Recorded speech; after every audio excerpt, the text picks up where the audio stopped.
My name is David Daniel Ball, and these are the headlines for Wednesday, the 4th of March, 2009. 8 dead, terrorists open fire on cricketers in Pakistan. This is an epic tragedy. However, a question that keeps popping up might be asked here too. What has Sri Lanka done to deserve such a hit? We are told that the US deserved 9/11. England, the London bombings, India, the Mumbai assault, and Israel, their hits. What of poor, fractured Sri Lanka? Or is it the case that no one deserves terrorism? Aussie umpire describes witnessing Pakistan terror ambush. Australian among 28 suspects in Ramos Horta shooting trial. We still don't know about Rudd's links to this. This happened soon after Rudd was in office and appeared to be a bungled black ops sting designed to capture the alleged assassin. We know more about what happens at Guantanamo Bay. Siddle, Hilton House in doubt for second test. I follow cricket, but I have no idea who these players are. Are they for South Africa?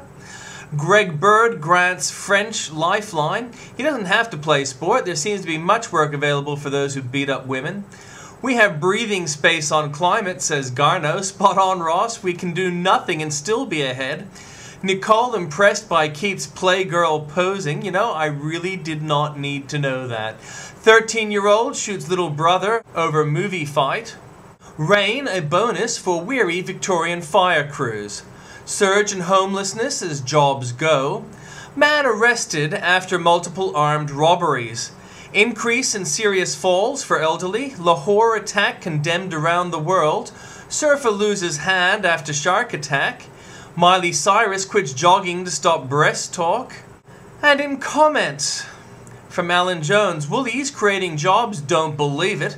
Woolworths got a big pat on the back last week when it announced it was creating 7,000 jobs, but that's nothing compared to the jobs it's cost. Alan Jones explains how cricket failed its own stars. International cricket bodies are now paying the price for putting politics before the security of its players, according to Alan Jones. From Tim Blair, not normal. Former Pakistan cricket captain turned political weasel Imran Khan responds to murders in Lahore. These are not the normal terrorists who are in desperation and anger, are reacting against Pakistan forces in the tribal areas. This was not a normal terrorist attack. This was to destabilize the Pakistan economy and the country, as opposed to normal terrorist attacks which only unleash clouds of cinnamon-scented butterflies aiming to improve childhood literacy rates. Weather is disobedient. You can't say nobody saw it coming, writes Jack Langer. Global warmists, and particularly Al Gore, have developed an uncanny habit of choosing record cold days to launch major initiatives and give high-profile speeches against carbon emissions. Strong views developed. Leftist Pauline worries that her yet unborn child may be exposed to bogans. Costello, how Europe cheats on its emissions. Peter Costello names Europe's Great Green Con. This is from Andrew Bolt. Barack Obama pledged to introduce a federal cap-and-trade scheme with annual targets to reduce emissions to their 1990 levels by 2020. Another way of explaining that target is to say that by 2020 the US aims to make no reductions to the level of emissions measured against 1990. Australia is pledging to cut 5 to 15% depending upon what happens in the rest of the world. Europe, on the other hand, is pledging a 20% cut from 1990 levels. Have you ever wondered why 1990 is the base year for measuring emission reductions? It sounds unlikely, but that's the year communism collapsed. When communism collapsed, all those state-owned steel mills and other inefficient heavy manufacturing plants that were never economical were closed down in the former communist state of Eastern Europe. By choosing 1990 as the base year, Europe counts the emission reduction from closing all those factories. The fall of communism delivered an enormous environmental yield. Or put it this way, the rest of the developed world is being punished by Europe for not having fallen under communist rule. And Costello is not backing down on nuclear power.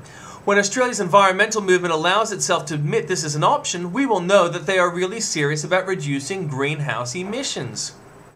Fake green power generated. Kevin Rudd's target of 20% renewable energy by 2020 is patently absurd, requiring the equivalent of building a new wind tower every 400 meters from Perth to Sydney at the rate of 2 a day. Given that, it's no wonder Rudd is resorting to tricks to inch closer to his target, and the green activists are onto him. Let them eat carbon credits. The Brotherhood of St. Lawrence says the middle-class change extremists of Get Up are hurting the poor. Snow job. Someone should fix the White House roof. No sooner had the Prime Minister's plane touched down at Andrews Air Force Base on Monday when word was passed to travelling Westminster correspondents that the press conference they'd been told to expect had been called off because of snow. Obama hunts what he appoints. Beyond parody. Geithner, Obama to fight international tax dodgers.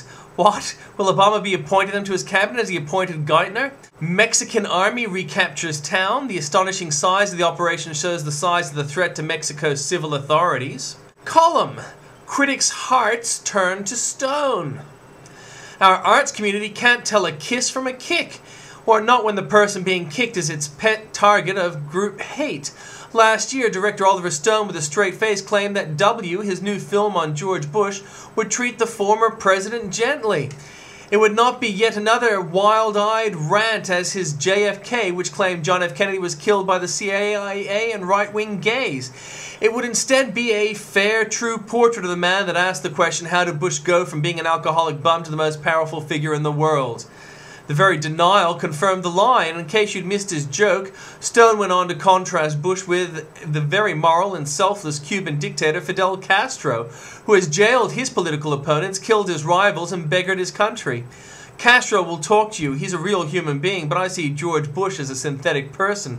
As I once said, he's an ex-alcoholic who believes in Jesus. What could be more dangerous?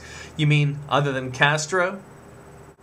Admiring Comrade Julia Gillard, our beloved Deputy Prime Minister, is to be admired, and now that's official. Every school in the country has been ordered to put up plaques in praise of Gillard and her wise generosity. And the excess. Time to slash the pay of CEOs, says Terry McCrann. The big dollars supposedly had to be paid to match those in the US. Now we should match the small dollars that will be paid over there. Armageddon postponed. If the warmers didn't predict this flatlining, why would they be right about a renewed warming 30 years hence? Earth's climate continues to confound scientists. Following a 30-year trend of warming, global temperatures have flatlined since 2001, despite rising greenhouse gas concentrations and a heat surplus that should have cranked up the planetary thermostat. The price of those damn pink rats, Kevin Rudd's reckless cash splash may have cost me a rate cut. Check the Reserve's bank reasons for not lowering official interest rates again. And cricketer shot. This changes plenty in world cricket and probably not just there. Pakistan is being lost. Pray that its nuclear weapons will be ferried into safety if it goes. Odds rise on bankruptcy under Obama. Economist Phil Levy explains one reason why the Dow Jones Index is flatlining under Barack Obama. This spend-happy president might actually drive the U.S. broke. An even clearer negative verdict on Obama's approach comes from the much-maligned market for credit default swaps. The idea of a U.S. government default has recently gone from unthinkable to close to 10% over the next 5 years.